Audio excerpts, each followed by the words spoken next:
The Haftorah for Yom Kippur Mincha is the entire book of Jonah.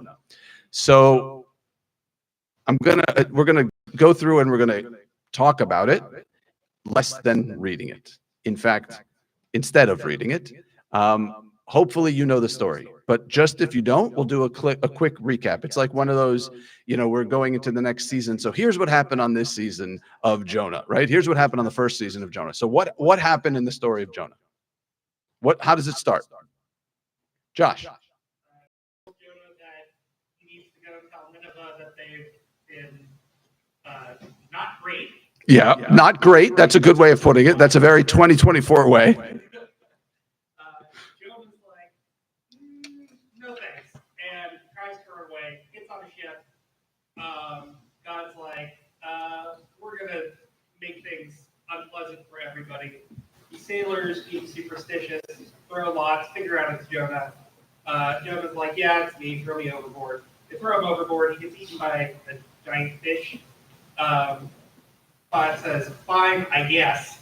Goes to Nineveh, does the bare minimum to actually get to Nineveh. Says, you guys have been bad, you should, not do that thing. Everybody, repents. Right. Jonah's like, well, this is kind of lame. And then there's a tree. Jonah likes to shave. The tree dies. Jonah's upset. And God's like, well, I'm not sure what he was thinking. Right. Okay. So just for those who aren't here, because perfectly done, well done. Story of Jonah. God says to Jonah, go to Nineveh. I have declared that they're going to be destroyed. Tell them to repent, lest they be destroyed. Now, Nineveh is not a Jewish kingdom. It's a kingdom that was actually conquered by the Israelites. So Jonah says, no, I'm going to run away. So Jonah goes away, runs onto a boat, because that's the safest way to travel in those days. A storm hits. All the sailors draw lots. It keeps coming up Jonah. Everything's coming up Jonah, just like everything's coming up roses. And Jonah says, you're right. It is me. I'm the reason that this storm hit. And so they throw Jonah overboard. He gets eaten by a fish. Finally finds his way to Nineveh, as Josh said really well, does the absolute minimum to try to get them to repent. It was like, no, please repent. You will be injured. Right. But they do. They listen better sometimes than we do, which is, sometimes your friends' parents, you listen to your friends' parents better than you listen to your own, which is okay.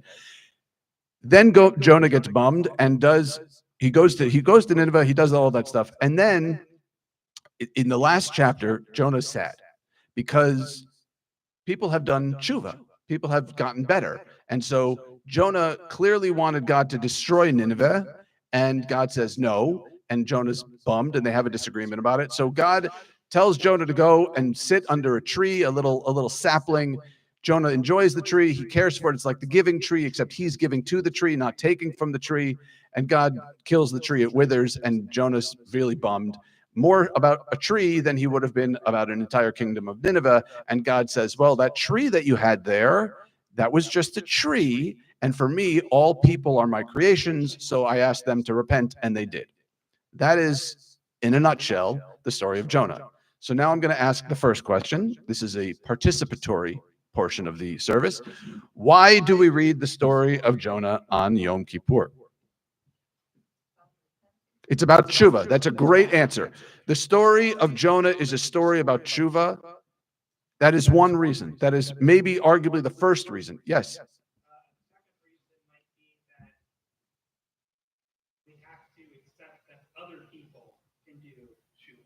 Okay. The other idea is, we're just going to repeat these for the people that are live streaming. Another idea is that we have to accept for the possibility of other people doing tshuva. We have to make space in our heart and be able to forgive. Jonah, one of the reasons he didn't want Nineveh to repent was they were rivals and enemies sometimes of the Jewish people, and he was afraid that they would actually survive. But you have to allow for the possibility for people to improve. Mark, would you? Yeah. We are not all that. You had to bring up food. Thanks, Joel. Appreciate it. We are not all that and a bag of oxygen. Yes. So the other idea is God's mercy, right? By the way, Nineveh was declared and proclaimed to be destroyed. It's not like they were getting bad, it's like the water was already boiling in the pot.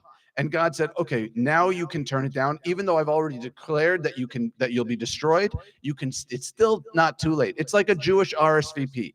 We expect you to RSVP by this date, but if you don't, come and join us anyway, right? So God says, repent by this date or you'll be destroyed, or just repent when you get around to it. And actually, in this story, to go even further, who is the voice of Din, of judgment in this story? Jonah. Jonah is less merciful than God, right? Which is, by the way, that happens. Jonah is less merciful than God. Sometimes we are less merciful especially for our loved ones, than someone who didn't know them as well. Think about again, we'll go back to the example of children and parents, right? Have you ever had the experience when you were younger and somebody comes to you and said, your parents are cool, or your parents are great, and you look at them like they're from Mars? Because they can see them in a way you can't. It's the same relationship if you had an uncle or an aunt or aunt, whatever you want to call it, with whom you're close.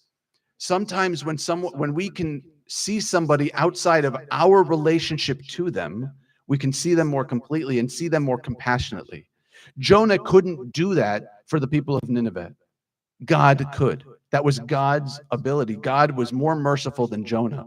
It's a great lesson, not just in tshuva, as we talked about, in our own doing tshuva, because at the beginning Jonah didn't want to, and he ends up doing teshuva, but also in allowing for others to do teshuva, in allowing space for others to be on a journey.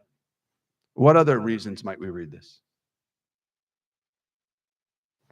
Well, the idea that God's decree can change, we always talk about that on the high holidays, right? That inscribe us, seal us in the book of life. Please, please, please seal us in the book of life, seal us in the book of life, right? All of those things.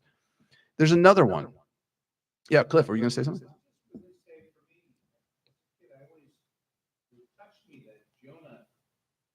There's something pitiful about it.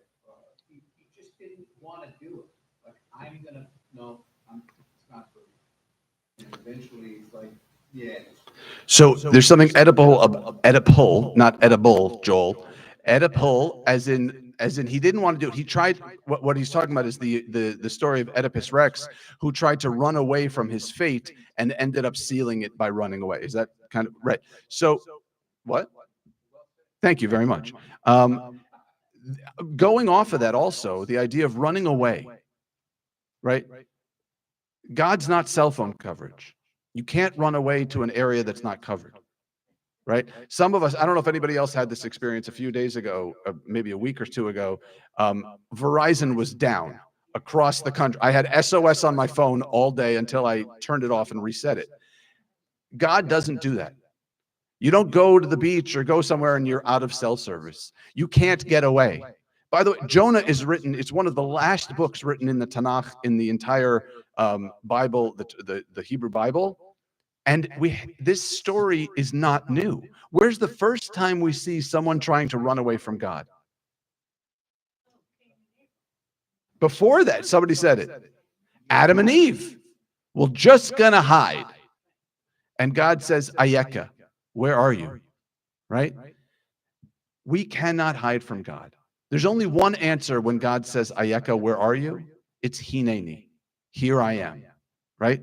That's an idea that Jonah keeps us remembering, that we cannot run away. We think sometimes, and I don't know if this ever applies to anybody else, there are some people, never been this person myself, who see a bill and put it in a drawer as if it will somehow, that drawer is a portal to another dimension where the bill is forgiven or disappears altogether or paid, right? That, I promise you, your drawers obey the laws of physics. They don't make bills disappear. But sometimes we try to ignore or push away, whether you want to call it destiny or fate or just something we have to do. We push it off. Why else might we read this on Yom Kippur?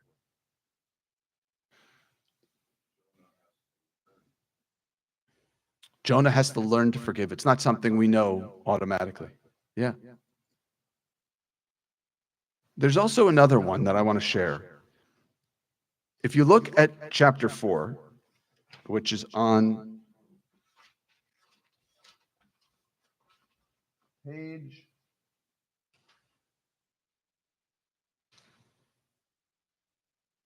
686 and 688. We'll go to verse, it's actually going to be on 688. 688. Now Jonah had left the city and found a place east of the city. He made a booth there. By the way, what's a booth? Sukkah, right? Oh, that's the other reason to read it. It's a little foreshadowing. By the way, you thought you were done with all the holidays? Just wait 5 days. We got another one coming. Yes, foreshadowing. I get it. Because we're Jews and we can't avoid a pun at all. Okay. So he made a booth there and sat under it in the shade until he could see what happened to the city. God provided a ricinus plant, which grew up over Jonah to provide shade for his head and save him from discomfort. Jonah was very happy about the plant, but the next day at dawn, God provided a worm, which attacked the plant, which killed the bunny, which he ate with my father bought for 2 zuzim. No, the next day, God provided a worm, which attacked the plant so that it withered. And when the sun rose, God provided a sultry east wind. The sun beat down on Jonah's head and he became faint. He begged for death, saying, I would rather die than live. And God said, are you so deeply grieved about the plant? And he said, yes, so deeply that I want to die. Then God said, you cared about the plant which you did not work for and which you did not grow, which appeared overnight and perished overnight. And should not I care about Nineveh, that great city in which there are more than 120,000 persons who do not yet know their right hand from their left, and many beasts as well. By the way, what do you call a person who does not know their right hand from their left? A baby. Yeah, an innocent child. What is God rebuking Jonah for? For what is he rebuking Jonah? Okay, for giving up. For selfishness, for thinking about himself. This is the narcissism of faith, right? Jonah is more upset about his plant than about 120,000 people, right? We have this idea that, well, bad things happen to good people, but not to us, right? And so sometimes when bad things happen to us, we doubt our faith in a way we don't doubt when it happened to other people. Right? Think about the person who's lived their whole life knowing that the Holocaust happened, but when they have a personal tragedy, that's when their faith is broken. Right? It's not the idea that 6 million were killed. It's that something didn't go on. It's that a plant didn't grow properly, or you failed a test, or whatever it was, right? Oh, I don't believe anymore. I prayed and this didn't happen. Life happens, worlds happen, and we don't get to control them. This idea of this narcissism that we can control what happens and what doesn't. That's another reason why this exists and why we read it on Yom Kippur. Any other thoughts and ideas, questions, comments, queries, conundrums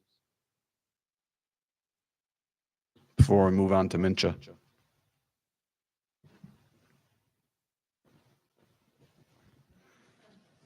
Yeah, go ahead.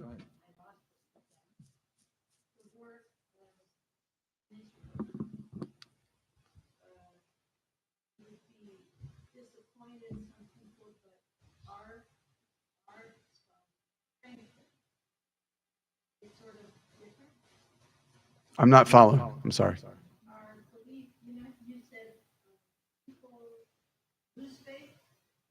Yeah. We gained more faith in God because of the war. I don't know that I would use the word. I don't know that I would use faith. I would say that we strengthened our connection to our Judaism, right? That, if you think about it, not everything goes back to 1930s in Germany, but some things do, right? If you took a poll of the majority of Jews in Germany or in Poland or wherever, in a lot of different countries, they thought they were German before they were Jewish, right? And that didn't stop them. The idea that we can assimilate until the point of being accepted, right? That was an illusion that we had over the last 60 years that's been wiped away. Right. So that's one of the reasons that it's forged our connection. The other one is, we talked about it last night, the love we have and the feelings we have towards people we've never met. Right. I can't tell you how many times I've seen people posting this year something along the lines of, I didn't think I could miss people that I never met. I didn't think I could grieve and ache for people I never met, right? Not grieve, but ache. That's this idea, right? And Jonah messed all that up. Jonah had no empathy whatsoever. And God was trying to teach him empathy. And as Josh said, when he kind of kicked it off, was this idea of other people doing tshuva, right? Of having empathy. And that's, as we exit Yom Kippur, as we've spent the day beating our chest and asking for forgiveness, the gates close and God's done. And then it becomes our job. We become Jonah. It becomes our job to forgive, our job to understand other people, our job to not be so focused on ourselves and the shade, the comfort we have, but on the ability to be empathic or empathetic, however you want to say it, for other people and their journey. The people of Nineveh were not perfect. The people in our lives are not perfect. They're flesh and blood. They err just like we do. And yet they are entitled to having a chance to do teshuvah. All right. We're going to return the Torah to the ark now.